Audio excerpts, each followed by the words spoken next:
Budidaya ikan nila menggunakan sistem bioblok. Sebenarnya bagaimana kita merawat air. Setelah air bisa kita rawat, nantinya akan kita tebarkan ikan agar ikan juga tinggal di habitatnya yang saat ini berbeda sekali dengan tempat tinggal sebelumnya. Jadi perawatannya juga berbeda dengan budidaya di sistem konvensional.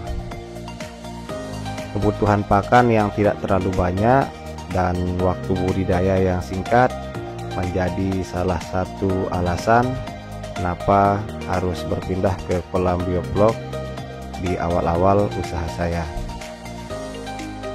Sebelum berpindah ke kolam bioblok, saya sudah mempunyai 3 kolam tanah. Akan tetapi di hulu sungai banyak pemukiman dan persawahan yang airnya sudah tercemar dengan ataupun bercampur dengan deterjen dan limbah pestisida dari persawahan yang ada di hulu sungai. Agar tidak ada kendala di pertengahan ataupun di akhir budidaya, saya belajar untuk membudidaya ikan nila dengan sistem bioblok mulai dari 1 kolam, karena memang saya belum menguasai ilmu ataupun belum memahami bioblok itu seperti apa. Seiring berjalannya waktu, di tahun 2022 itu saya sudah mengalami kegagalan berkali-kali. Budidaya yang saya lakukan tidak ada yang sesuai dengan harapan dan hasilnya pun tidak maksimal. Akan tetapi seiring berjalannya waktu, saya alhamdulillah di tahun-tahun berikutnya saya mampu belajar dan bisa menambah kolam dengan ukuran diameter 3, dan tahun berikutnya lagi saya menambah 2 kolam. Hingga saat ini saya sudah mempunyai 4 kolam dengan ukuran diameter 3 dan 1 buah kolam dengan ukuran diameter 4. Ikan nila menggunakan sistem bioblok, dagingnya itu menurut keterangan konsumen saya, dagingnya itu sangat empuk dan lebih tebal. Jadi sebelum masa panen saya lakukan, konsumen saya sering request terlebih dahulu untuk besar ikan yang akan mereka ambil. Kebanyakan ikan yang saya kirim ke konsumen saya itu di ukuran 3 ekor untuk 1 kilonya di pemancingan, sedangkan yang langsung untuk dikonsumsi di rumah makan yaitu dengan ukuran 4-5 ekor untuk 1 kilonya. Perawatan kolam dengan sistem bioblok itu lumayan banyak, akan tetapi setelah kita belajar dan kita nikmati, insya Allah tidak ada yang sulit. Dari kita mulai memelihara air agar pertumbuhan bakteri ataupun blok di dalam kolam tetap terjaga, tidak terlalu tebal, dan pembentukannya juga sudah sesuai dengan apa yang kita harapkan. Semakin tebal blok yang ada di dalam kolam semakin bagus, tapi berlebihan juga tidak dianjurkan, karena kalau kelebihan blok nantinya akan kita lakukan puasa untuk beberapa hari. Kita berikan ikan kesempatan untuk mengkonsumsi blok itu. Selain pemeliharaan air, kita juga harus melakukan pemilihan bibit yang berkualitas dengan cara kita membeli bibit di tempat yang sudah bersertifikasi.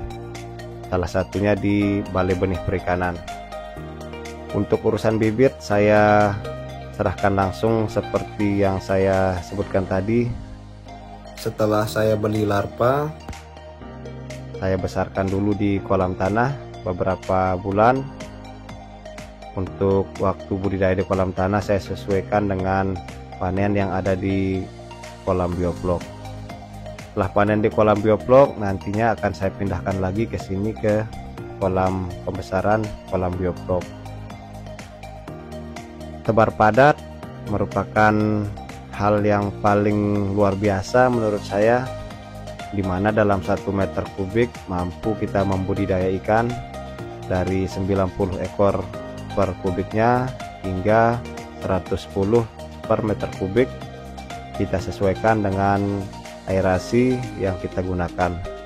Apabila tekanan aerasi di dalam kolam sudah maksimal, kita mampu tebar ikan dengan kepadatan 100 hingga 110 di 1 kubik airnya. Itulah sisi baik bioflok yang saya sebutkan. Untuk selanjutnya akan saya ceritakan ataupun saya akan berbagi pengalaman sisi buruk budidaya ikan nila dengan sistem bioflok yang saya alami sendiri. Yang pertama itu di bulan lalu saya mendapatkan musibah, 1 kolam mati semua ikannya di kolam pembesaran diameter 4 1 bulan sebelum masa panen, yang disebabkan listrik padam di tengah malam. Saya tahunya pagi hari, jadi genset tidak saya hidupkan. Pemadaman berlangsung kurang lebih selama 4 jam. Itulah salah satu hal yang harus kita perhatikan, ataupun sisi kelemahan budidaya dengan sistem bioflok itu kita harus betul-betul awasi, betul-betul terjaga, karena apabila di dalam kolam kekurangan oksigen, jadinya dengan tebar padat yang sangat tinggi, ikan dengan sangat cepat mengalami stres yang bisa menyebabkan kematian. Apabila musim penghujan, pH air di dalam kolam tidak stabil, jadi nafsu makan ikan yang disebabkan oleh penurunan dan peningkatan pH air merupakan salah satu kelemahan apabila kolam tempat kita budidaya tidak kita berikan penutup. Dan salah satu kelemahan juga dengan sistem bioflok yang saya alami sendiri, apabila terjangkit penyakit pada ikan yang sifatnya menular, kita harus mulai lagi dari awal. Airnya kita kuras dan kita tuangkan ataupun kita tambahkan air baru. Kita lakukan juga pengaplikasian ulang, dan nanti juga kita akan lakukan pembentukan bakteri ataupun aplikasi susulan. Bagi teman-teman yang mau membudidaya dengan sistem bioflok, saran saya teman-teman jangan memulai usaha ini dari skala besar. Kalian harus memulai dari 1 kolam ataupun 2 kolam terlebih dahulu, karena bioflok itu tidak semudah yang kita bayangkan. Banyak sekali hal-hal yang belum kita ketahui akan kita alami sendiri. Nantinya apabila kita sudah menjumpai itu, maka kita akan belajar otodidak. Kita akan diajarkan langsung oleh keadaan, seperti beberapa hal yang pernah saya temukan selama melakukan budidaya. Bagi teman-teman yang belum subscribe channel saya minta untuk teman-teman tetap ikuti agar terus mendapatkan informasi seputar budidaya ikan nila menggunakan sistem bioflok. Walaupun penyampaian saya belum terlalu sempurna, karena saya juga masih tahap pembelajaran. Semoga dengan video sederhana yang terus saya bagikan bisa bermanfaat bagi teman-teman sekalian. Terima kasih. Wassalamualaikum warahmatullahi wabarakatuh.